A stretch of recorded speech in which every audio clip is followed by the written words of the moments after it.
तर त्याला फक्त जिथं आपल्याला नेम धरायचा आहे तोच भाग दिसला पाहिजे। परीक्षा जवळ आल्या 10वीची, त्यामुळे 10वीची परीक्षाच डोक्यात पाहिजे आणि यासाठी तुम्ही फोकस्ड पाहिजे।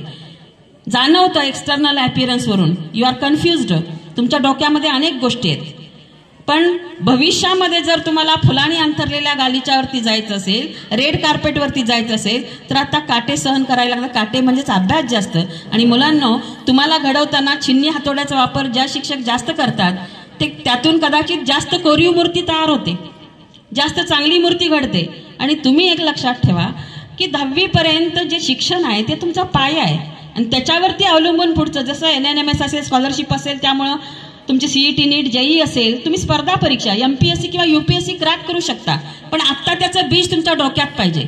अब्दुल कलामांनी ज्या वेळेला रामेश्वरमच्या समुद्रकिनारी त्यांच्या शिक्षकांनी त्यांना कृतीयुक्त शिक्षण देण्यासाठी नेलं, त्यावेळेला अग्निपंख पक्षी कसा त्याचे पंख मिटवतो आणि एका झेपेत हजारो किलोमीटर जातो हे प्रत्यक्ष कृतीतून दाखवलं। तेव्हा त्या बालमनावरती परिणाम झाला आणि मी सुद्धा असं एक यंत्र बनवेन की जे एका झेपेमध्ये अंतराळात जाईल। म्हणून त्यांनी नंतर काय बनवले सांगा बरं? मिसाईल्स बनवली, प्रक्षेपणास्त्र बनवली, नाग, त्रिशूळ, आकाश, पृथ्वी, ब्राह्मोस, म्हणून त्यांना मॅन ऑफ द मिसाईल म्हणतात। हे सामर्थ्य त्यांच्याकडे कुठून आलं सांगा? तुमच्या वयामध्ये त्यांनी काय केलं होतं? डोक्यात ठेवलं होतं की मी असं काहीतरी पुढे जाऊन करणार आहे। तुम्ही तसं डोक्यात ठेवा, एक स्पार्क, एक स्फुल्लिंग तुमच्या मनामध्ये पेटू दे आत्ताच्या ह्या वयामध्येच की मला काहीतरी करायचंय। मुलींनो, it is not so easy. आत्ता हे जे लाईफ तुमच्या समोर येणार आहे नंतरचं ते फार सोपं नाही आहे, त्यासाठी चॅलेंजेस असणार आहेत बाहेर। You can accept challenge. ज्या वेळेला तुम्ही सक्षम व्हाल मनानं, शरीरानं, त्यावेळेला चॅलेंजेस तुम्ही स्वीकारू शकाल। आणि चॅलेंजेस स्वीकारण्यासाठी तुम्ही या जगात ज्या वेळेला जाणार आहे त्यावेळेला ह्या विद्यालयाचं, जिजामाता विद्यालयाचं योगदान फार मोठं असणार आहे।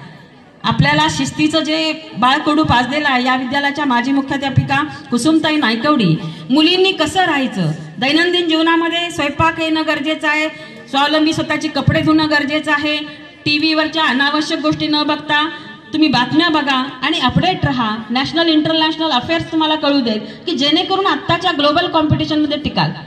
मला मुलींनो हे आवडणार नाही की जिजामाता विद्यालयाची विद्यार्थिनी बाहेर गेली आणि कॉम्पिटिशनमध्ये, ज्यावेळेला मेट्रो सिटीमधले कॉलेज कॅम्पस आहे तिथं काही विद्यार्थिनी किंवा विद्यार्थी बाहेरून आलेले इंग्लिश, हिंदी बोलत असतात, त्यावेळेला आपली मदर टंग जरी मराठी असली, मातृभाषा जरी मराठी असली, तर हिंदी इंग्लिशवरती सुद्धा आपली कमांड निर्माण झाली पाहिजे।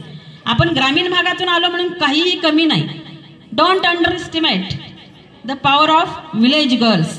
त्यामुळं या खेड्यातील मुलींनी सुद्धा तुम्ही तिथं गेल्यानंतर तुमचं जे कसब आहे, स्किल आहे ते दाखवून द्या, तिथं नम्रात या।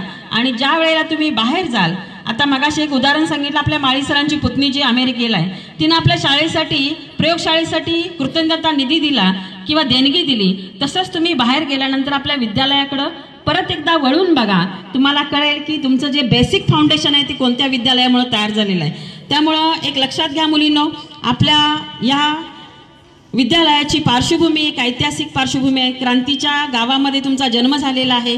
वाळवा ही क्रांतीची नगरी आहे आणि क्रांतीवीर डॉक्टर नागनाथांना नायकवडी, मुलींनो, त्यांना